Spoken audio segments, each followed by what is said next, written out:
Bonsoir les enfants. L'histoire de ce soir s'intitule Pépito et la nuit des lanternes. Cette histoire, écrite et réalisée par le monde des enfants, va bientôt débuter. Mais avant de poursuivre, j'aimerais te demander: as-tu enfilé ton pyjama? T'es-tu brossé les dents? As-tu fait un gros câlin à tes parents? Bien. À présent, je t'invite à rejoindre ton lit, à attraper ton doudou et à te laisser bercer par ma voix. Notre histoire commence.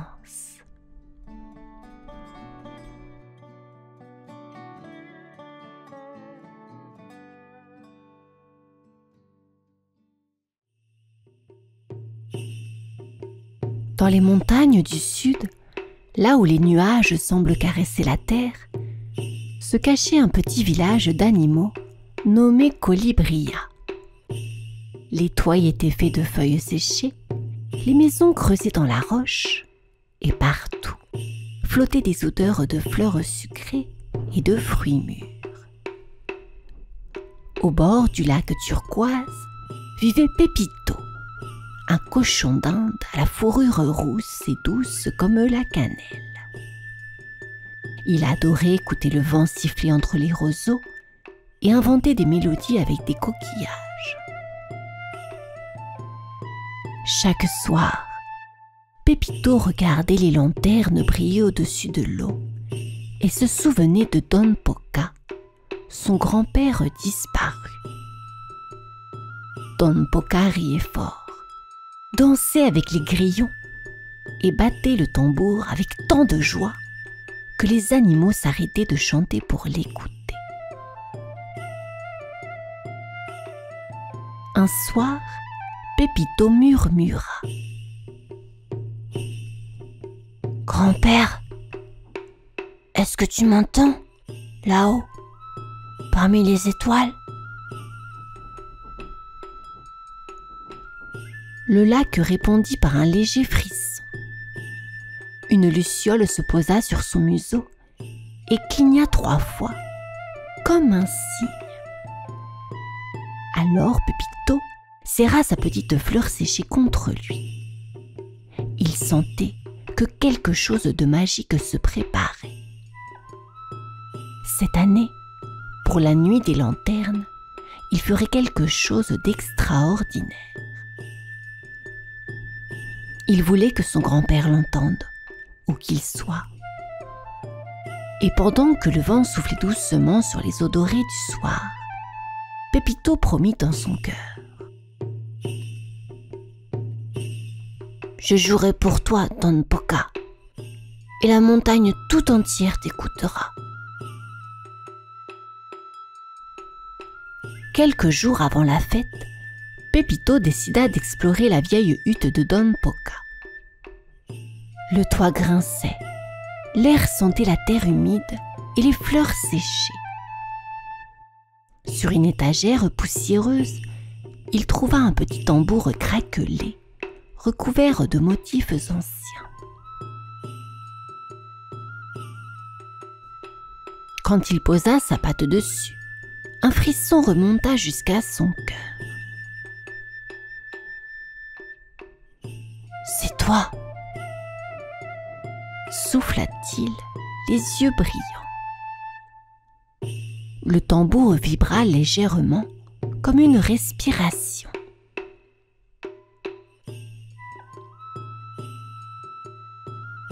Les battements du cœur et du tambour sont les mêmes, petit Pépito. La voix était douce, chaude, familière, celle de Don Poca. « Grand-père, c'est toi? Où es-tu » Mais seul le vent répondit en balançant la porte. Pépito serra le tambour contre lui. « Alors c'est décidé, dit-il. Je jouerai pour toi, à la nuit des lanternes. » Il passa les jours suivants à s'entraîner. Ses petites pattes tapaient timidement, puis de plus en plus fort. Les échos de ses battements couraient sur le lac, faisant danser les lucioles et siffler les oiseaux. Chaque note réveillait un souvenir. Les rires de Don Poca, son odeur de foin, les couchers de soleil partagés. Et parfois, entre deux silences, Pépito croyait entendre un tambour lointain lui répondre, quelque part, au-delà des collines. Arriva enfin la nuit des lanternes. Le village tout entier brillait comme un ciel renversé. Les lucioles formaient des rubans de lumière, les fleurs s'ouvraient malgré la nuit, et le lac reflétait 1000 couleurs dorées. Les tortues jouaient du violon avec des herbes fines. Les grenouilles battaient la mesure, et les oiseaux coloraient le ciel de leurs chants. C'était une fête joyeuse, pleine de souvenirs et d'amour. Pépito portait sa petite fleur séchée et le tambour de Don Poca suspendu autour du cou. « Tu es prêt ?»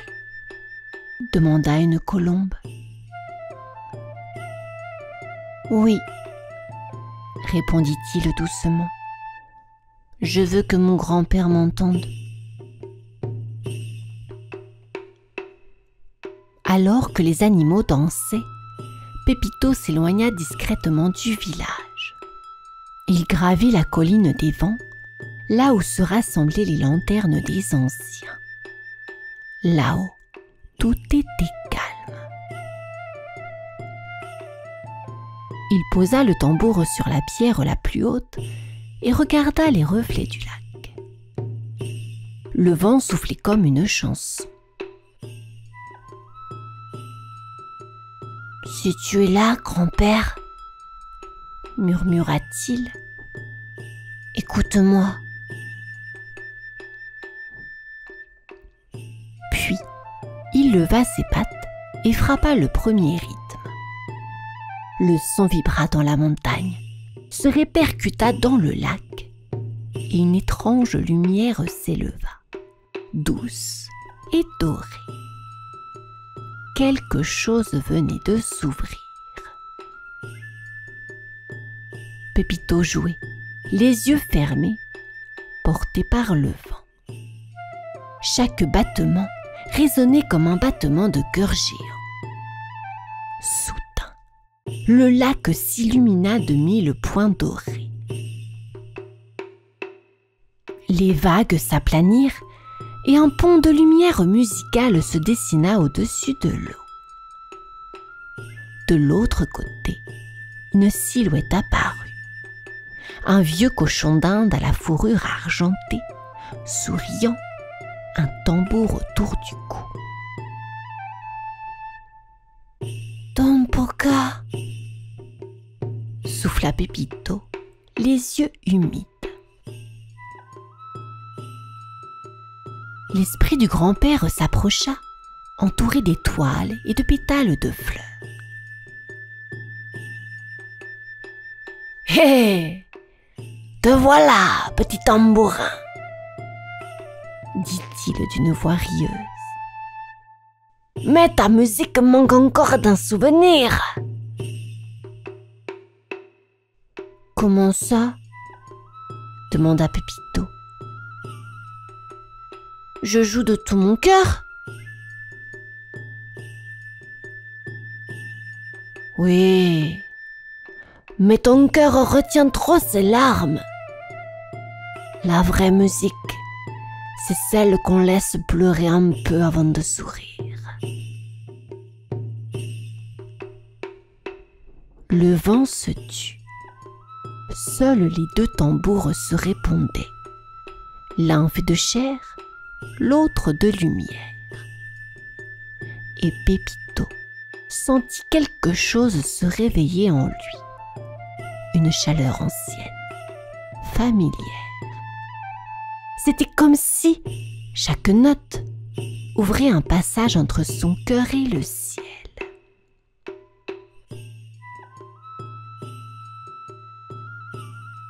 Les étoiles tournaient lentement autour d'eux. Pépito baissa la tête.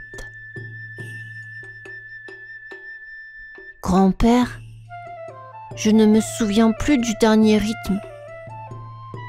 Celui que tu appelais le cœur joyeux. »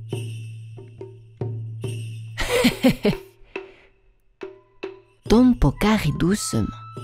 « Les souvenirs ne se gardent pas dans la tête, mais dans les pattes et dans le cœur. Écoute. » Il posa sa patte lumineuse sur celle de Pépito. Ensemble, ils frappèrent le tambour. Une fois, 2 fois, 3 fois. Le son se mit à battre au rythme de leur respiration. Pépito ferma les yeux. Les images revinrent d'elles-mêmes. Le jardin au soleil, la poussière d'or dans l'air, les rires qui montaient plus haut que les oiseaux.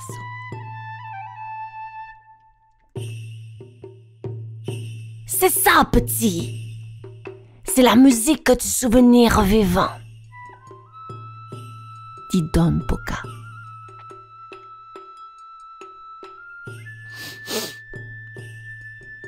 Alors je la jouerai pour toujours !» répondit Pépito, les larmes aux yeux.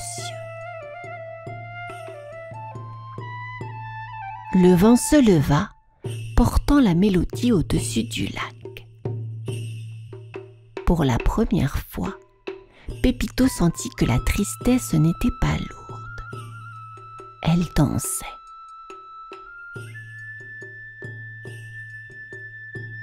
Chaque coup de tambour faisait naître des images dans l'air.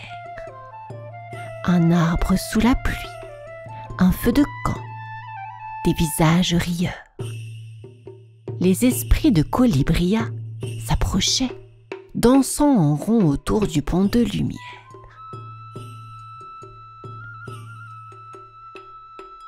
Dans le village, tous les animaux s'arrêtèrent.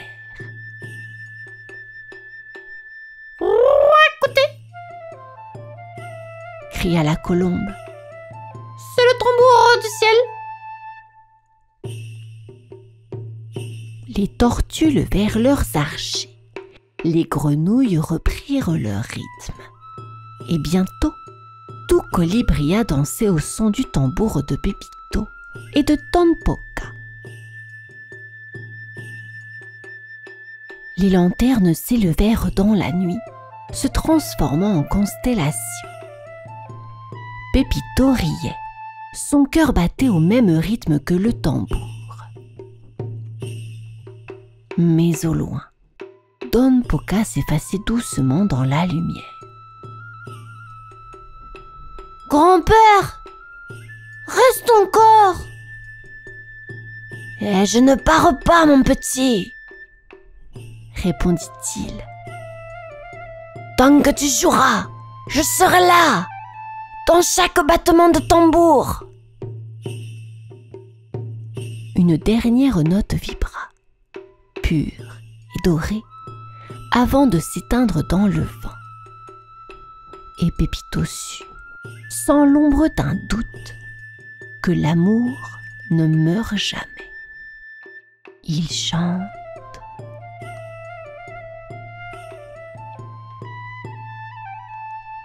Quand Pépito rouvrit les yeux, la nuit s'était effacée. Le lac de Colibria scintillait sous un soleil doux et la brume dansait au-dessus de l'eau. Les lanternes flottaient encore comme de petits soleils oubliés. Le pont de lumière avait disparu, mais sur la peau du tambour, Pépito vit quelque chose de nouveau. Une empreinte de pâte dorée, fine et lumineuse.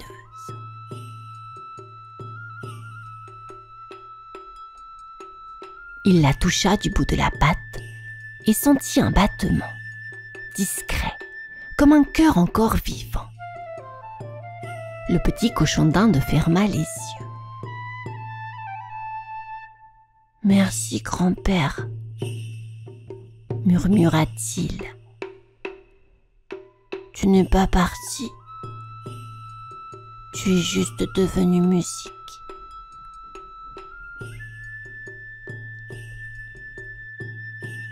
Le vent se leva doucement, apportant avec lui une odeur de fleurs séchées. Les feuilles bruissaient comme des applaudissements. En redescendant la colline, Pépito traversa le village encore endormi. Quelques animaux se frottaient les yeux, d'autres écoutaient le silence, étonnés de sentir encore la vibration du tambour dans le sol.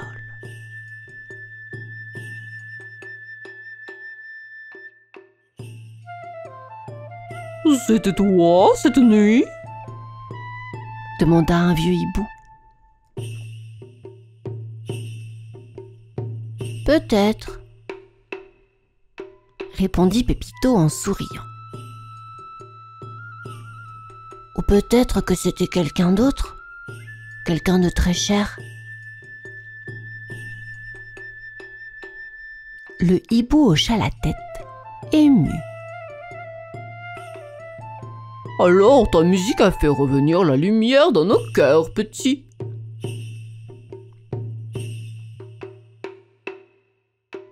Et Pépito sut que la nuit des lanternes n'était pas une fête des adieux, mais une fête des retours, celle des souvenirs, des sourires et de l'amour qu'on garde vivant.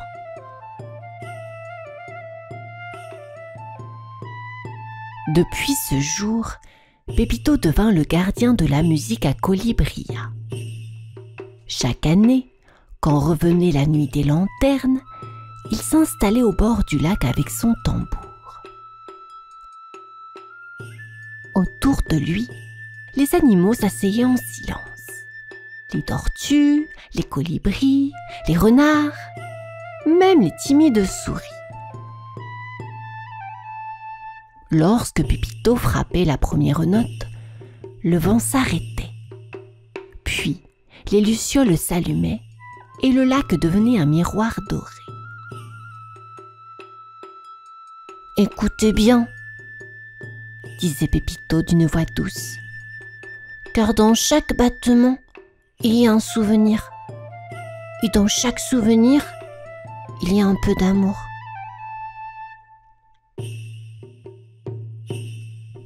Alors les tambours, les flûtes et les voix s'unissaient en une grande mélodie. Les fleurs s'ouvraient malgré la nuit, les lanternes montaient jusqu'aux étoiles, et certains disaient qu'au loin, un vieux tambour d'or répondait dans le vent. Quand la musique s'éteignait, le silence était beau, profond, plein de paix. Les animaux se serraient les uns contre les autres, et Pépito levait les yeux vers le ciel. Il savait que Don Poca n'était jamais bien loin, juste de l'autre côté du son, là où les souvenirs deviennent lumière. Et chaque fois qu'un cœur battait à Colibria, on pouvait entendre très doucement un petit tambour répondre. « Je suis là, petit. Continue à jouer. »